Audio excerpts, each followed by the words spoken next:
saqar. Apa yang penghuni neraka? Ketika ditanya, ma salakakum fi saqar? Apa yang menyebabkan kalian berada di neraka saqar? Apa jawab mereka? Lam naku minal musallin. Kita bukan termasuk orang-orang yang mendirikan salat. Salat ini rukun Islam yang kedua, tiangnya agama, diwajibkan dengan cara yang sangat spesial. Allah mewajibkan salat kepada kita tidak melalui Jibril kemudian disampaikan kepada Nabi Muhammad SAW. Nabi sendiri berangkat menuju ke langit yang paling tinggi dan menerima perintah salat. Lalu sebagian kita meremehkan salat yang 5 waktu, merasa udah jadi orang baik karena dia tidak berzina, dia tidak main judi, dia tidak minum khamr, tapi dia tidak sholat, istrinya nggak sholat, anaknya nggak sholat. Dia biarkan semua itu. Maka siapa yang pernah meninggalkan sholat, segera tobat. Yang punya keluarga belum sholat tapi merasa jadi orang baik, pagi berangkat jujur orangnya, Pak Ustaz jujur, nggak sholat, dia tidak jujur sama Allah Jalla Jalaluhu. Dalam mazhab Hambali, ketika mati nggak perlu disolati, hidup nggak mau sholat. Masa kita suruh nyolatin dia ketika dia mati?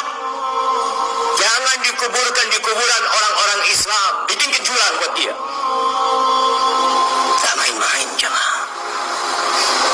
Maka siapa yang pernah meninggalkan sholat, segera tobat. Rasulullah sallallahu alaihi wasallam beliau mengatakan, al-ahdu alladhi bainana wa bainahum as-salah, faman tarakaha faqad kafar.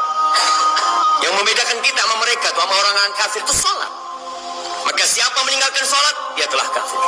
Allah Jalla Jalaluhu mengatakan, wa'mur ahlaka bis-salati wastabir 'alaiha. Suruh keluargamu salat, suruh istrimu, anakmu salat, dan sabar ketika engkau menyuruh mereka salat. Penghuni neraka dan yang lainnya berpendapat orang yang meninggalkan salat ya karena malas dan tahu salat itu wajib, maka dia terjerumus seorang muslim yang tidak mau beribadah kepada Allah seperti puasa, salat, zakat dan lain-lain. Lalu apakah status dari syahadatnya orang tersebut? Syirik berbeda dengan maksiat ya. Seorang yang tidak syirik adalah beribadah kepada selain Allah Subhanahu wa taala. Seorang yang tidak bayar zakat, dia bermaksiat. Seorang yang tidak puasa, dia bermaksiat tapi dia bukan seorang musyrik. Seorang yang tidak salat, dia juga bermaksiat, jadi dia bukan orang musyrik. Hanya saja para ulama khilaf tentang bagaimana status orang yang meninggalkan salat. Kalau orang meninggalkan zakat, meninggalkan puasa, ya jumhur ulama mengatakan tidak kafir. Tapi kalau meninggalkan salat maka ada khilaf yang kuat di kalangan para ulama ya. Riwayat dari Imam Ahmad mengatakan barang siapa meninggalkan salat maka kafir karena berdasarkan dalil yang ada ya. Al-ahdu alladzi bainana wa bainahumus salat, faman tarakaha faqad kafar. Kata Nabi sallallahu alaihi wasallam, pembeda antara kami dengan mereka orang munafik adalah salat. Barang siapa yang meninggalkannya maka telah kafir. Namun jumhur ulama mazhab Syafi'i dan yang lainnya berpendapat orang yang meninggalkan salat ya karena malas dan tahu salat itu wajib, maka dia terjerumus. Ini hukumnya dua. Yang pertama, tanya dia dulu.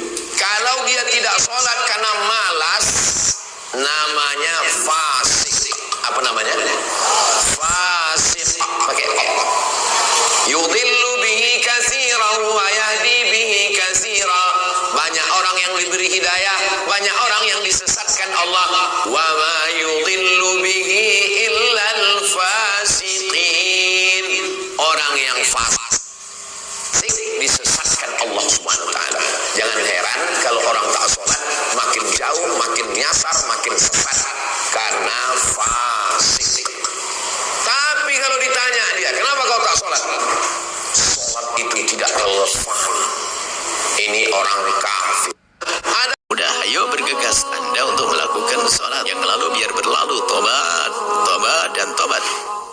Hei hamba yang sering meninggalkan sholat di masa lalunya, mungkin masa muda yang tidak terkontrol, atau mungkin karena terlalu sibuk bekerja, atau salah bergaul dan seterusnya, yang sering meninggalkan sholat, yang Allah sholat, meninggalkan sholat, Anda saat ini mendengar suara kami.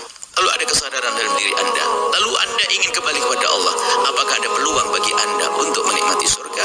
Dengar ini firman Allah, illa man taba, kecuali mereka yang tobat. Dulu meninggalkan sholat tapi dia menyesal hari ini tidak mau meninggalkan sholat. Yang lalu biar berlalu. Wa amanah, tobat beriman. wa amila sholihan.